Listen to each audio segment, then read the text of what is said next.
Welcome back, Global War 1939. We are moving on to Italy's 8th turn before passing things back to the Germans to start the ninth.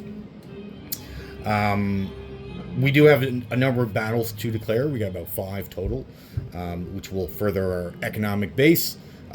Unfortunately, all 5 battles are just walk-ons, so there's not going to be any die rolling.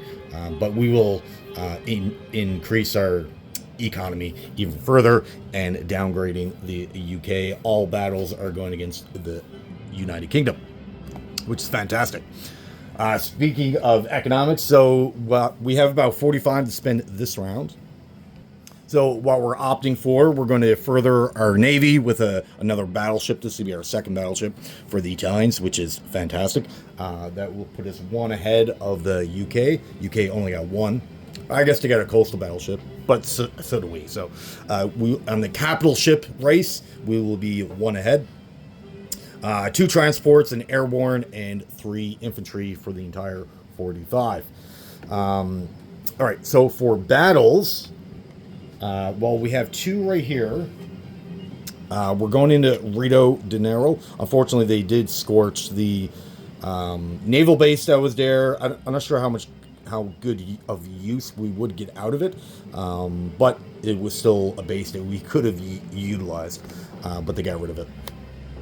And this convoy box will be entering there as well, siphoning off $3 if they allow it to survive.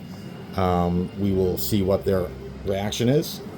Italian Somaliland, of course, we need to recapture our territory here. So we'll be going in there. It is worth $2, and we want that back to get all of our original territory back. And then, of course, Iraq. Iraq is probably the biggest deal out of all this. It is tied to a $5 NO bonus, so Iraq to the UK is actually worth $7 that we'll be siphoning off, and it will further our gains and increase our economy.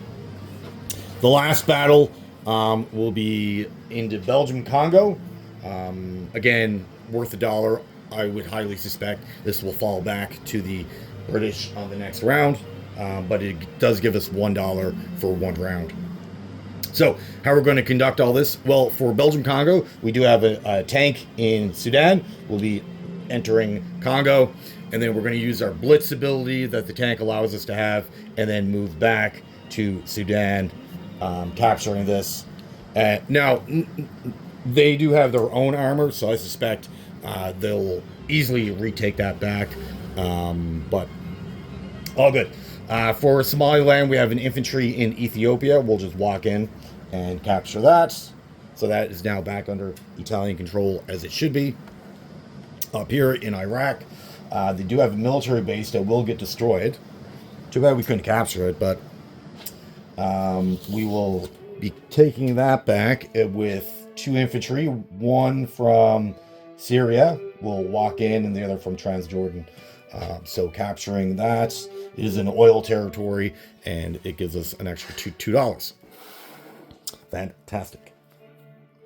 So over here, what are we going to do? Well, we're just going to walk in with an infantry, I guess, and take Rio de Janeiro. This captures or finalizes the entirety of Northern Africa under our control. The rest of that would be non-combat. And then our last 5th battle, we have a coastal sub is connected to a naval base, so we'll just move 2 spaces and into that convoy box.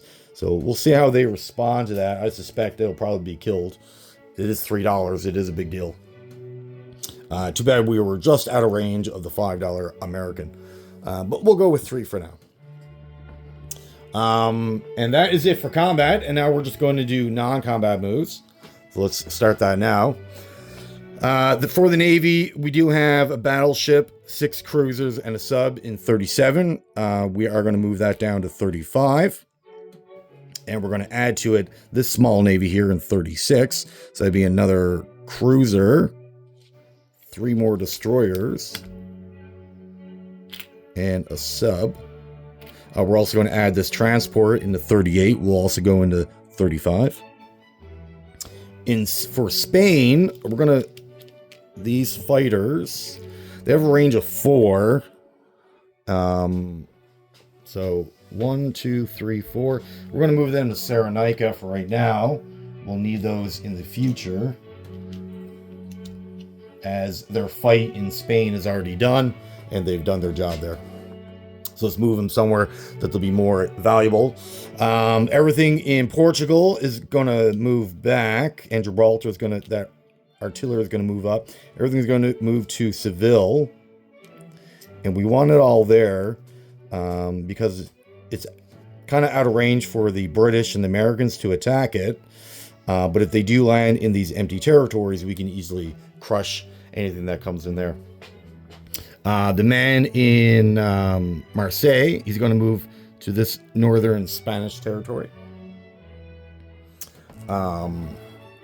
This coastal battleship only has a range of 1, so it can't really move anywhere. We'll move it to 36 and keep it there. For over here, for this in Sudan, we're going to keep all that there. The air transport we do need up in Rome, so we're going to move him to Rome.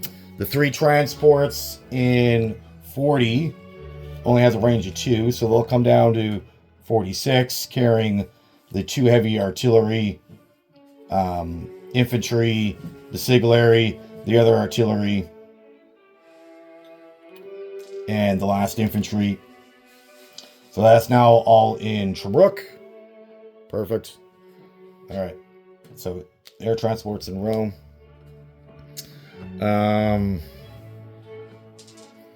For everything else here, the transports in 47, they'll move back to 46 as well. We'll keep 1 there. Will we? Let me see. All right, that sounds like a good setup to me.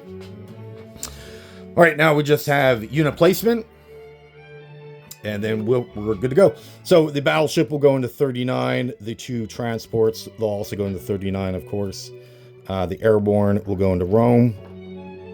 And then the 3 infantry, we'll add the 3 infantry to Africa in Tobruk.